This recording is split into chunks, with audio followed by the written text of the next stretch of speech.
Lembaga penyiaran baik radio maupun televisi tak jarang mendapat teguran dari Komisi Penyiaran jika menayangkan konten yang melanggar pedoman perilaku penyiaran dan standar program siaran. Salah satu sorotan adalah iklan obat atau suplemen dewasa yang marak di media sosial. Minimnya pengawasan konten digital menjadi tantangan tersendiri, diantaranya dikemas secara vulgar dan menyesatkan.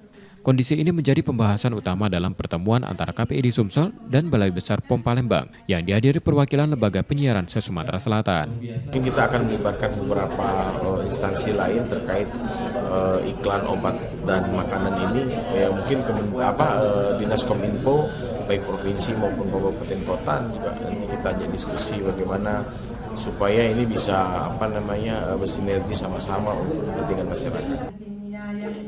Langkah konkret yang dilakukan, KPID Sumsel dan BB POM Palembang akan menjalin sinergi bersama Kominfo dan Komdigi untuk memperkuat pengawasan di ranah digital. Ini juga harus mendorong kita lebih jauh lagi bekerja sama dengan instansi atau lembaga terkait. MOU juga seperti Komdigi atau di sini Kominfo mungkin kita harus melakukan kembali karena regulasi tidak hanya ke produk tetapi juga ke influencer, mungkin dalam hal ini ada Instagram, ada TikTok dan sebagainya. Lebih banyak lagi nanti kita ke arah sana untuk mengembangkan kerjasama.